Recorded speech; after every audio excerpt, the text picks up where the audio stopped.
여러분, 원달러 환율 진짜 폭락했죠.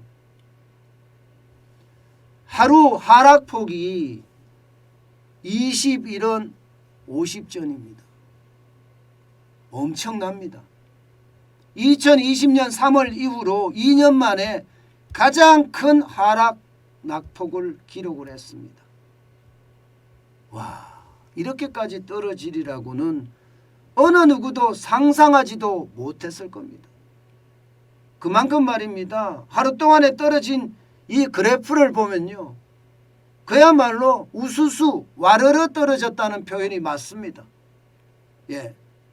그래서 달러당 1213원을 기록했어요. 1.74%가 떨어졌고요. 21원 50전이 떨어졌으니까 와르르죠, 와르르. 심지어 말입니다, 최저치가 1209원 50전까지 떨어진 적도 있습니다. 시작은요 1240.4원에서 시작했어요. 1240.4원에서. 그런데 이렇게까지 떨어지니까 아마 시장에 안 놀란 사람이 없을 거예요. 그야말로 모두가 놀랄 노자가 돼버리고 말았던 겁니다. 그럼 왜 이렇게 떨어졌을까?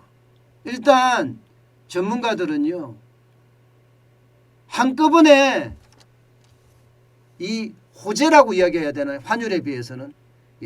환율에 대해서는 호재라고 이야기하는 것이 한꺼번에 터졌다는 겁니다.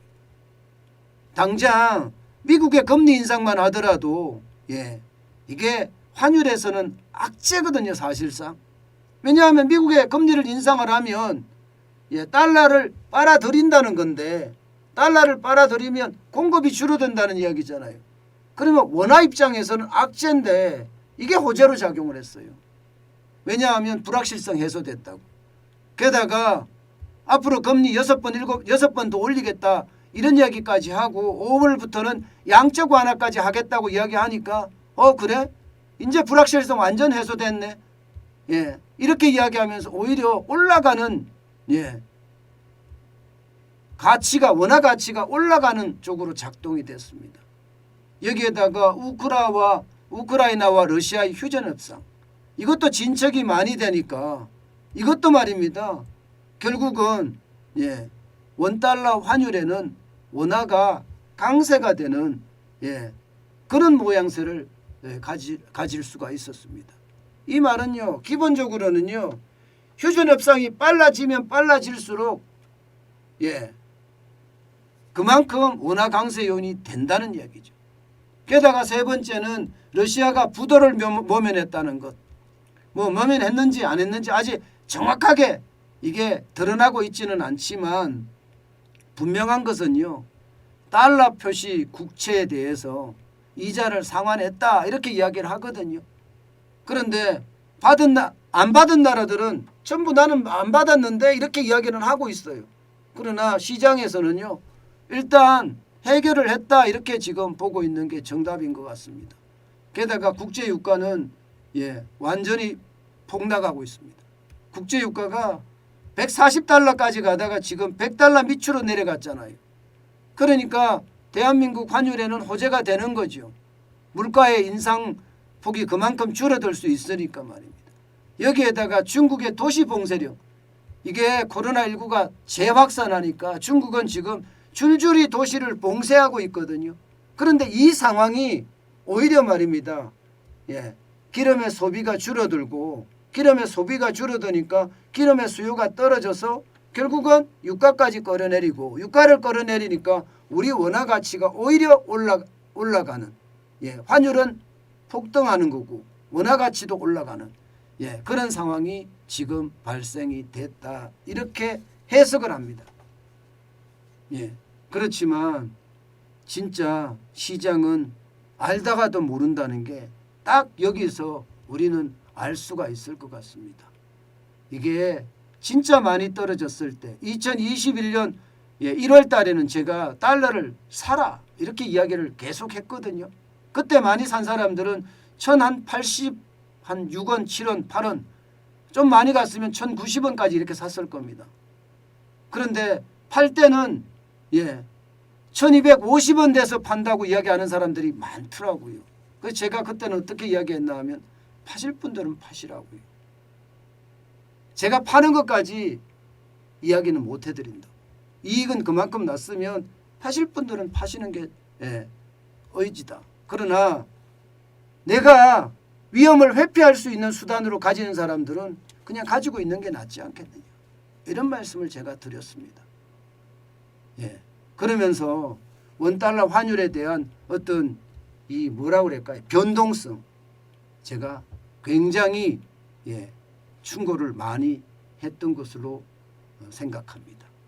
근데 중요한 것은 여러분 이게 앞으로 어떻게 될 것인가의 문제잖아요. 앞으로 어떻게 될 것인가. 여러분 원달러 환율이 계속 내려갈까요?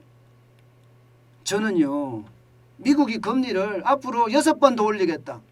지금이 0.5%까지 올렸는데 6번 더 올리겠다면 2%까지 올리겠다는 거예요.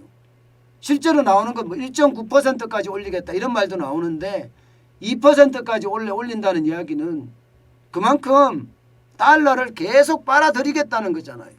게다가 5월부터는 양적 긴축을 하겠다는 거예요. 쉽게 말하면 미국의 중앙은행이 가지고 있는 채권들, 자산을 매각하겠다는 겁니다.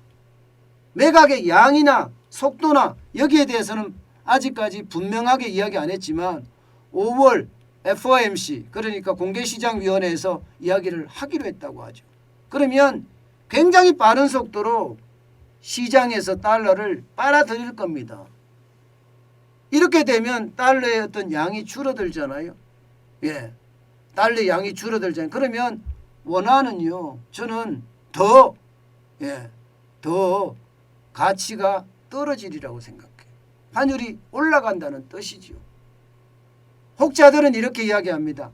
달러 패권이 지금 무너지고 있기 때문에 러시아가 우크라이나를 침공하고 나서 미국과 서방은 달러 중심으로 결제가 일어나고 있지만 러시아와 중국은 위안화 결제가 되고 있는 것 아니냐. 위안화 결제를 하는 것 아니냐. 위안화의 어떤 강세. 게다가 사우디아라비아의 왕세자가 위안화로 석유대금을 원유대금을 받을 수도 있다. 이런 표현까지 쓰는 바람에 위안화 강세가 굉장히 강해지거든요. 달러 패권이 좀 줄어든다는 이야기죠.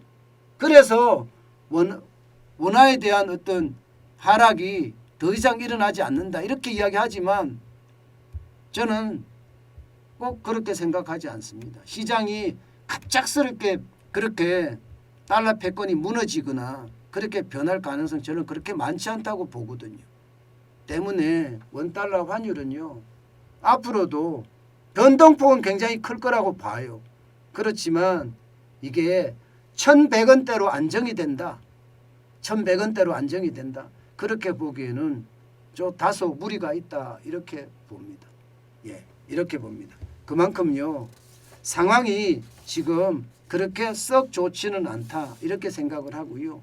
여러분들 중에 원달러 환율을 달러를 많이 보유하신 분들 중에는요. 제가 그렇게 말씀을 드렸을 거예요. 2021년 1월에 사신 분들 또 투자로 사신 분들은 1245원 1250원 됐을 때 파시려고 할 때 하셔라. 그러나 저는 안 판다.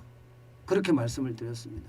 왜냐하면 이게 원달러 환율의 어떤 투자의 가치보다는요. 위험 회피 수단으로서 원달러 환율을 가지고 있으라고 이야기했기 때문입니다. 지금도 마찬가지입니다. 떨어졌을 때 그러면 사야 되느냐. 내가 진짜 돈이 많아요. 그래서 자산의 포트폴리오를 구축해야 된다.